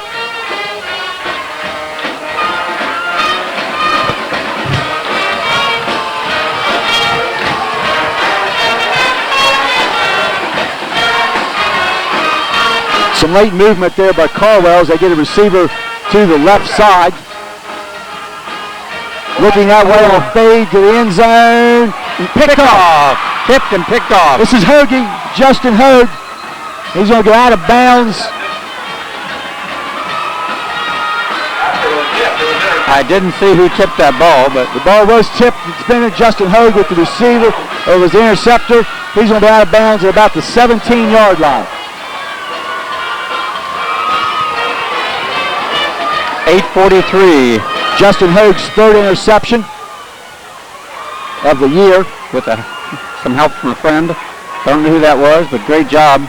Now as you look at where the return got to, and as Justin looks at that now, if he had not intercepted and thus knocked it down, the Seminoles would have profited about 3 yards. But he looked like he had some running room. Hughes on a quick out. Still on his feet, but he's going to be swamped there. That's a quick out to Ring. Ring, yes. Pick up to the 25-yard line. Pickup of some 7 yards. Billman back into the ball game, bringing the play, and he will. Seminoles now spreading the field. Bring it out again. They may have to go almost entirely to the air since they've not been able to move the ball well once again on the ground. Hughes, shotgun again. Steps up with some pressure. Looking down the middle. Underthrows his man, Prickett. Nearest man was wearing a red shirt, number 27. And he almost picked it off. Jason shot. Lots of pressure in the backfield on that. And now 3rd and 4, and you've got to get this first down. Just really cannot continue to punt the ball away because the clock is going to be running down. You're just not going to get that many possessions here in the 4th quarter. And Monroe Central is going to spend one of their timeouts.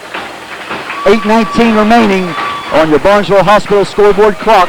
Caldwell 7, Monroe Central 6. Hi, I'm Bill Respect. You heard me talk many times about how we offer you the best variety at the best possible price every day. And we do it with no cards, no gimmicks, no hassle. Just like you, we're working to get the most we can for the money we spend. So if these things are important to you, come home to Respects. We'll even add customer service as we continue what Grandma started over 70 years ago. You'll be pleasantly surprised at the clean and beautiful used furniture and appliances at Bob's, like this Hard Rock Maple Dining Room suite at only $5.99, or this 5-piece kitchen set. Like new and antique bed frames, new bedding, and bedroom suits. Plus recliners, tables, desks, dressers, and lots of other items with inventory constantly changing. Appliances are priced to sell. Washers, dryers, refrigerators, stoves, and this upright freezer at only $319. The price is right at Bob's Used Furniture and Appliances.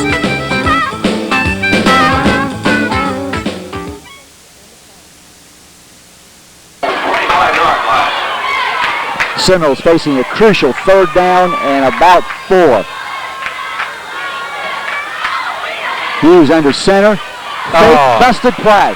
Hughes going to try to run for it. He may get a couple yards, but he's going to be short of the first down. Don't know exactly what happened there. Looked like a miscue on the exchange. I don't know. Either that or somebody zigged when they should have zagged. Yeah. But the result will be 4th down and a couple. Seminoles forced to kick the ball away once again. And you ask your defense to make a stop and maybe exchange of punts. Maybe Caldwell will finally put it on the ground. Redskins have turned it over twice on interceptions. Habig's kick, nice kick, but it's going to be caught by the deep man. Clark back at his own 40. Running road. Oh my, got a flag. Flag down back at midfield. He will get pulled down, I believe, by, not sure of the tackler, but this is going to come back for what I believe will be a blocking infraction against the Caldwell Redskins. And that could be maybe one of the bigger breaks of the game as the Caldwell offense is marching back.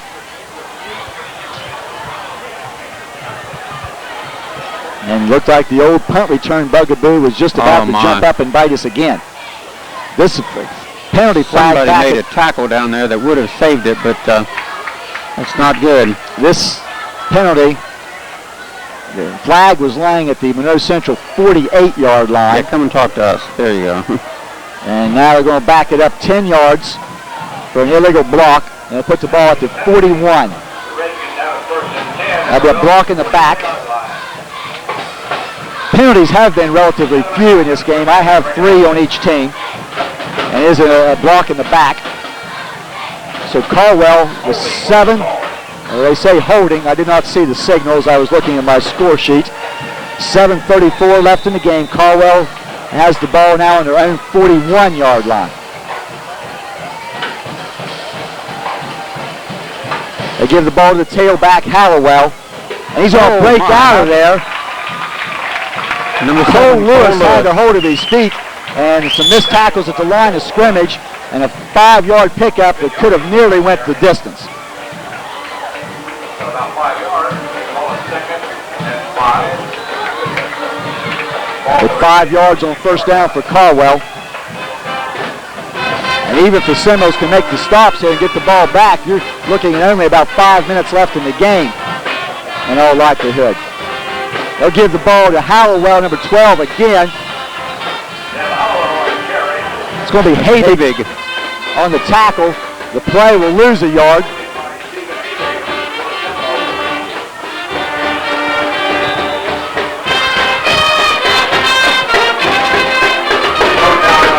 They're in the game, Dale. Caldwell has less than 50 yards rushing.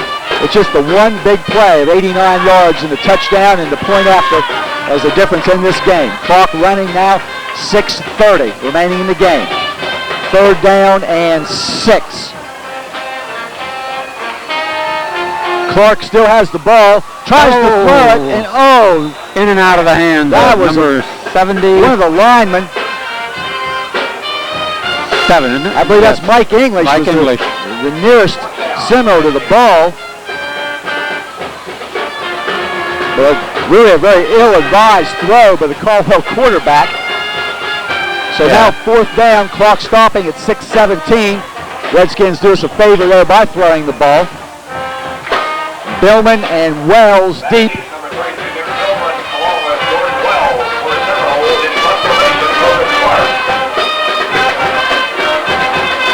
Kicks away. It's a high kick and very short. It's going to go out of bounds somewhere in the neighborhood of the 42 or 43 yard line. The official will stop right there at the 42 yard line. So Seminoles, again, Dale, finally have the ball in pretty decent field position. Plenty of time, 6-12. We've got to do something with it. Seminoles about 59 yards rushing and about 10 passing in 3.5 quarters. But all you need is another 58. That's right. Hughes under center. Ring. Again, the blocking is just either not there or because it looked like for an instant there was a hole, but it closed very quickly. Somebody not staying with the blocks. Ring for no gain.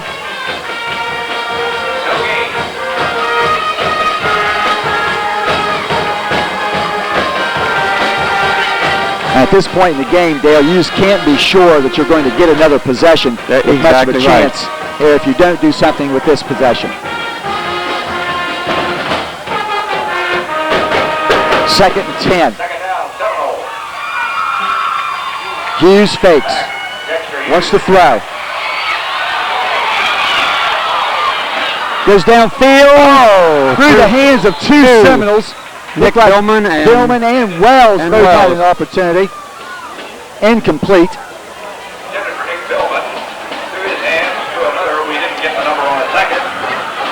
5:23, 3rd down, 10.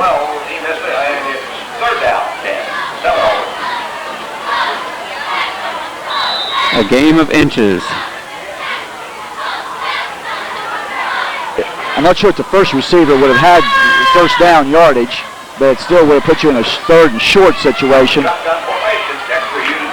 Hughes to the shotgun. You're going to send Prickett in motion right. 3 receivers outside. Hughes trying to roll to the outside. Now he's going to be sacked back at the 35-yard line. A loss of some 7 yards.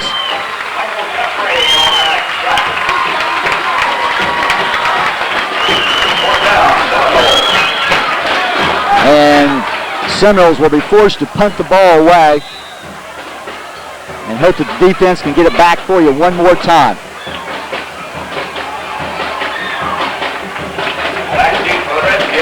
Clock running now at 4:45 left. Habig punt formation yet again.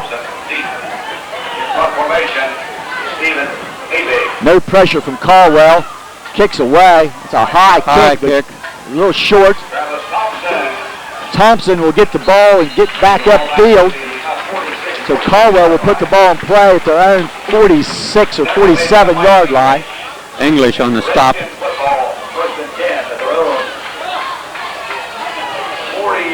46-yard line. 4 minutes, 28 seconds, Coach. That's the big numbers there. I believe both teams have 2 timeouts remaining. Very similar to last week's game, and the Seminoles are on the wrong end of a one-point game as the clock winds down. Second man, 12. 12, Caldwell. He'll be wrestled to the ground by Billman, but not before he picks up about 8, nearly 9 yards. Absolutely no place to go, and they bounce off of that, and big first down yardage. Second one, 4:01. 7-6, Caldwell.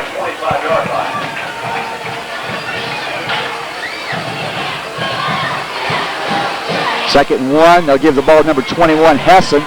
He's met at the line. He's still surging forward, and that extra surge is going to get him a first down. And even if the Seminoles are able to get the ball back, they're going to have the length of the field to go and almost no time to do such, barring something unusual happening. But I'll be honest, I'm not sure that Hessen got a real favorable spot. They're going to bring the chains on. Very, very close.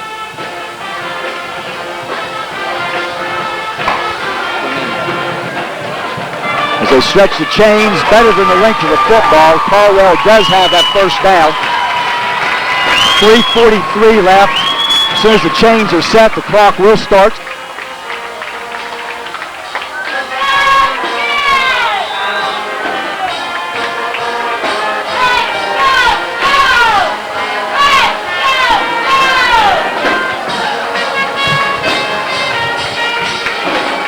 Less than 3.5 minutes now as Redskins will snap this ball. Clock is moving. They'll give the ball to... And he spins, almost gets away again. Caldwell, I believe, number 12. That is the case. Stopped at the line of scrimmage.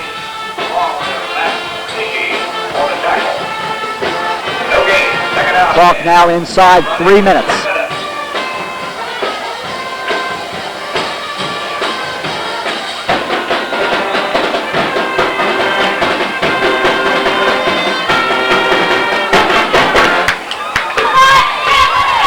Caldwell will obviously take their time before they snap the ball. I'm sure one of their assistant coaches over there has checked the clock, and they're going to use as much of the 25 seconds between plays here as they possibly can.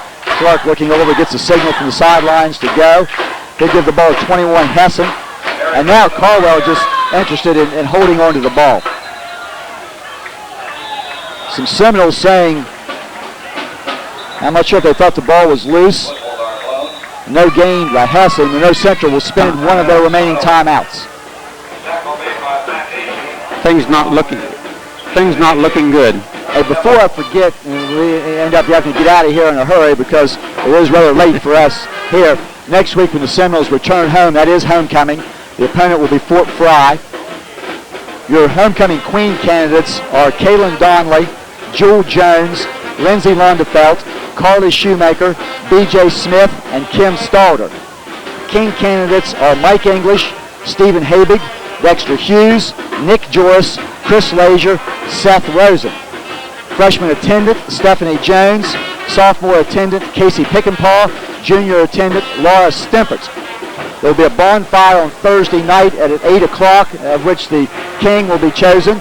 And then there will be a parade on Friday, and the queen will be crowned at halftime of next week's game against the Fort Fry Cadets. I did want to get that in there before we ran out of time. Yeah, that's always an exciting time for the students, the kids. And since my watch says nearly 11 o'clock on this Friday night, third and 10. Zone. Clark tries to keep it. He'll get outside and get some yardage. Get a couple. To the 40. And we've got players down.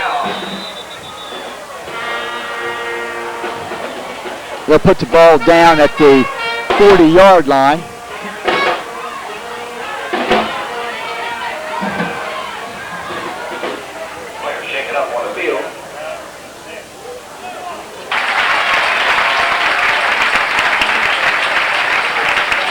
And you see Troy Prickett coming off, assisted by Dr. Seidler and Coach Costa. Caldwell will be looking at 4th down and 6. I would expect the Redskins to punt the ball away, giving the Seminoles less than 2 minutes to go the length of the field. Now, that was an injury timeout, so I would think the clock should start. Well, they did start the clock, and it should have started since it was a running play. So now Caldwell will be able to spend all of the 25 seconds before they kick the ball away. And they might even stay in there and take a delay penalty. And about now, you're probably wishing that the Seminoles had spent their final timeout, because I believe they have one left.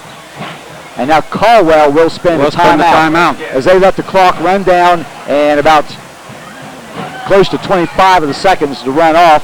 And now they'll punt the ball away. So I believe Monroe Central has a timeout left, but they're going to have to go probably 80 yards or more.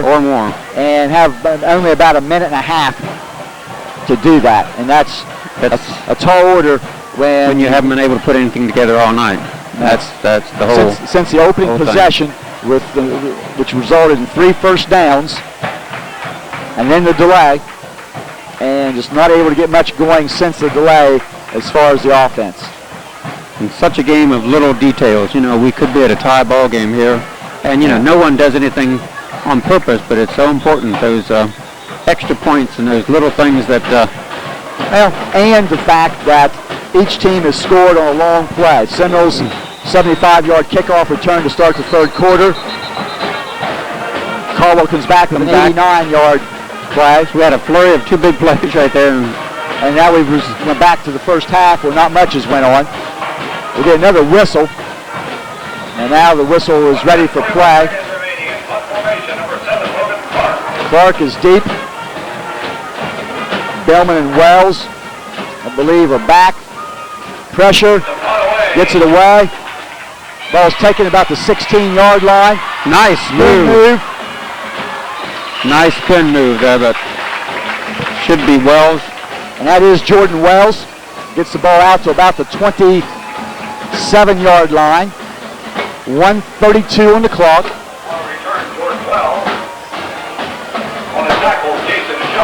They'll put it down just shy of the 28.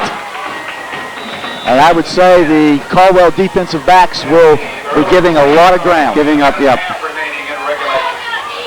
Justin Hogue is now in as a wide receiver, taking the place of Prickett.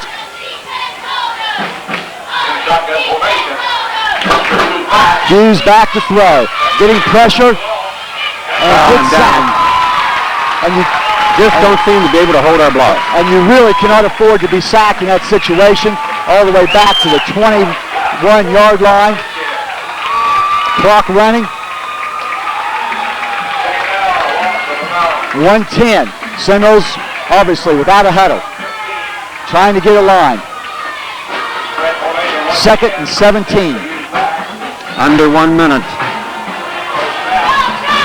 Hughes quick out, the ball's tipped. Oh, and he did pick it up, I believe. It is caught. That's Billman. They'll have the yardage back from the loss.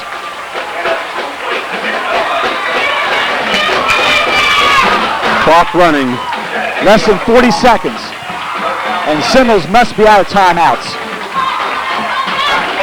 3rd down, 10. Hughes throws deep to the out pattern, incomplete. 4th down and 10. I believe that is Wells.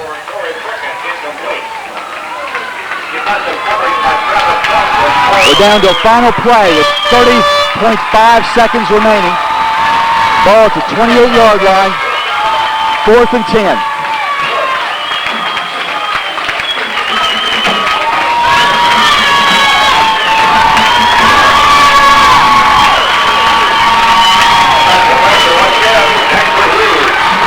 Hughes shotgun. Hughes, we're going to get whistles to stop the play. A lot of noise here under this roof. Yeah. I did not hear the whistles.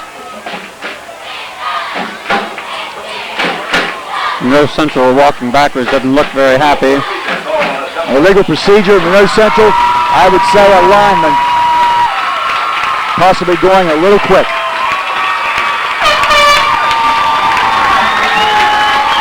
Brown now takes it back to 4th and 15. We also lost about a second and a half on that. Under 30 seconds, 7-6. Hughes for the looking ball deep. game. Airs it out deep. And it's going to be well overthrown and picked off by number 23, Thompson. And that's going to be the ball game.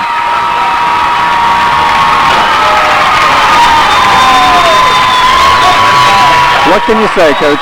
With 19 seconds remaining, Caldwell is going to get this win. And the Redskins, barring something extremely unusual, are going to go to 2-2. And the Seminoles are going to drop their third game in a row, coming home next week to play the Fort Fry Cadets on homecoming. 19 seconds on the clock. And all that Caldwell will have to do is take the snap and take a knee. And this is a very big win for the Caldwell program. Yet another disappointing loss for the Seminoles. And we're going to get a flag on the play. At the snap, the flag went down. A loss of a yard on the play as Clark was going to take a knee. And this is going to be on the Seminoles. Someone was offside at the snap. So it'll be 1st and 5. Now it's 17 seconds. And Monroe Central did have a timeout remaining. Coach DaCosta is now going to go to the field and have a talk with the defense. And that very well could be dealing with how they carry themselves off the field after this game. A lot more to coaching than the X's and O's. A very long night as we kicked it off at 7:30. And it's 11. And it's now nearing 11:10, with a 90-minute delay. Otherwise, we would be, finishing up here probably by about 9:45 if we'd been a normal night. The game itself wasn't that long, but exactly. But a very lengthy weather delay, and unfortunately the Seminoles on the short end of a 1-point score here. Looking at the positive side, Caldwell sold all kind of hot dogs, hamburgers. I went for coffee 3 times. My wife did before I got it. So good night for them. Good night for the concession stand. They win the ball game here. But not a good night for the Seminoles. And Clark will take a knee, and Seminoles are unable to stop the clock. And one big play tonight is the Seminole downfall, as Caldwell will win this game 7-6 as the clock now runs out. So not a whole lot you can say, Dale. Not a lot you can say. A lot of disappointment. It looked so good there for a short time after the kickoff return by Zach Ring to start period number 3, but Caldwell come back 2 plays later with their own big play, and they were successful in their extra point, and that's the final score, 7-6.